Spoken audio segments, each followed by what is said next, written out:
Okay, so just finished my biology exam. It wasn't too difficult. Most of the stuff was pretty straightforward. The wording on a few questions, just a couple, was actually a little vague, so it's okay though. I picked the best answer. There's really a strategy to taking tests like that. It's all about not necessarily understanding the question fully, but just looking through the answers and picking the answer that best explains or best answers it, even though, like, if you were to write it out, your answer would actually be slightly different, more accurate, or at least based on what the question is asking. But assuming all things are, I think I'm gonna go. That truck is not really, yeah, he's turning anyway.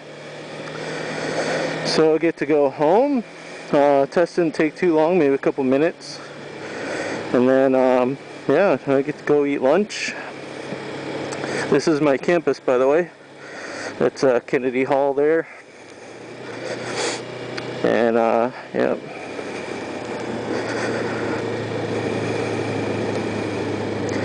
This is where I normally turn to go into my physics class. In fact, you can see the other motorcycles parked over there. That's usually where I park my bike. You'll see tomorrow when excuse me, not tomorrow. Tomorrow's Saturday. Just have work tomorrow, so yep.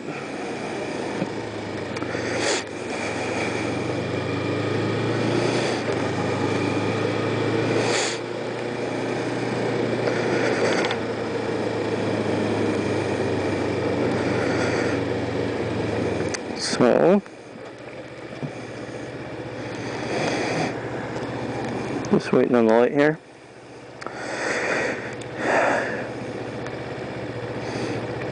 Yeah, motorcycles is a lot of fun. For those of you friends of mine who may be interested in it, I definitely recommend it. Take the course though, take the safety course. It definitely teaches you a lot of stuff you'll need to know about riding. A lot of things to keep in mind.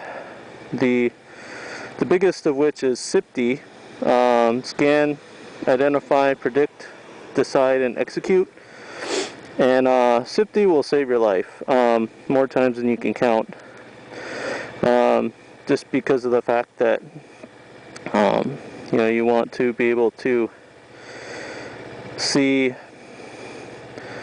everything that could be a threat. I'm actually going to fix my camera. I think it's slightly off center here. Sorry. There we go. That should be a little better. Actually, I can see a little better too, so we'll hope that goes.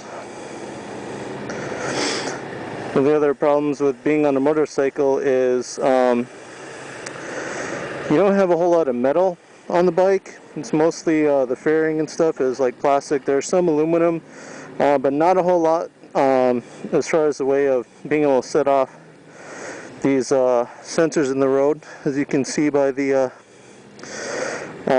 cuts, there's like little magnets and magnetic strips that are able to detect when a car is there, and you see them on the ground there. So for the most part, I have to wait for a car to show up in order for this light to recognize me.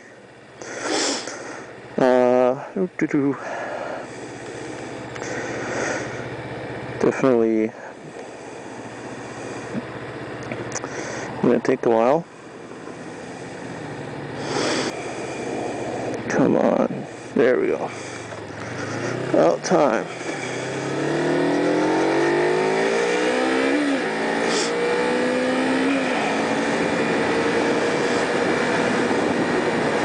There's another motorcyclist.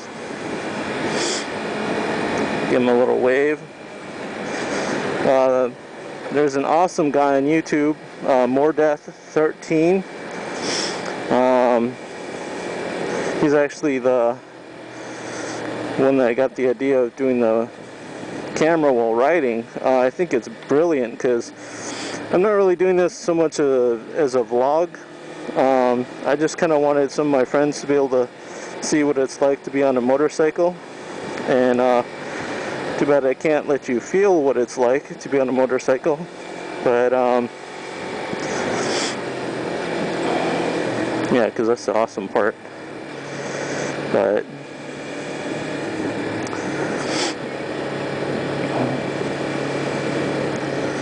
you can really get distracted.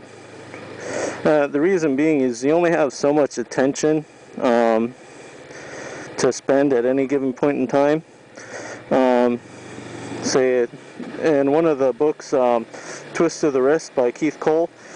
It talks about, you give yourself an arbitrary unit of measurement, like say $10.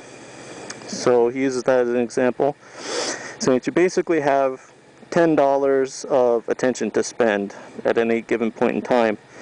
When you're first starting out riding a motorcycle, you probably spend about $2.50 to maybe $4, depending on how nervous you are on your actual, like, the riding techniques and everything. But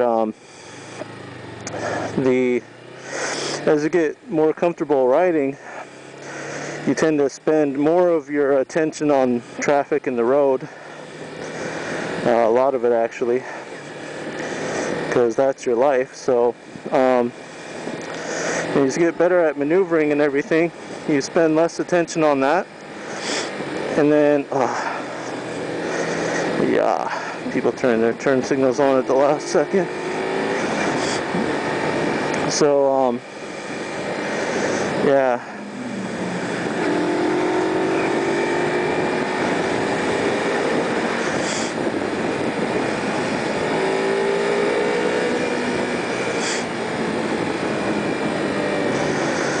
Let's see if I can get around this traffic here.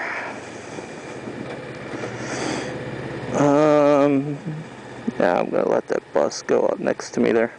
See the bus? Yay, bus. Yeah, so basically, you can get distracted if you're trying to talk to yourself like this, because you get focused on the road. As you saw, I got really quiet when I was making some, maneuvers there. You have to focus on the vehicles in front of you, but also vehicles to the sides, and you want to look for gaps here. You see how the buses stop, and then my rate of speed was not fast enough to get into that gap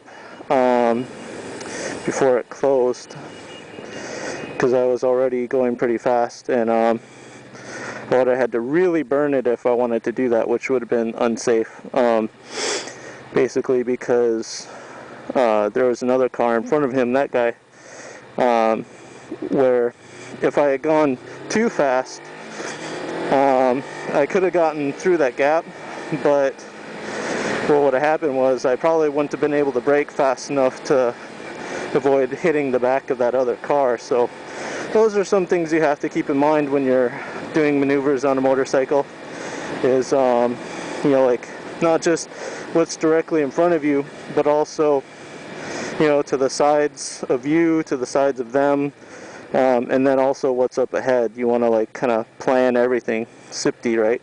Scan, identify, predict, decide, and execute. The deciding is your planning. You plan based on all of the different variables on the road, and then you execute once you well, actually, maybe prediction and decision are the two components of a plan. You predict how traffic is going to change in the next 12 seconds ahead of you, and you make the decision to act based on those predictions. So yep, well, it was lots of fun. I will talk to you guys later.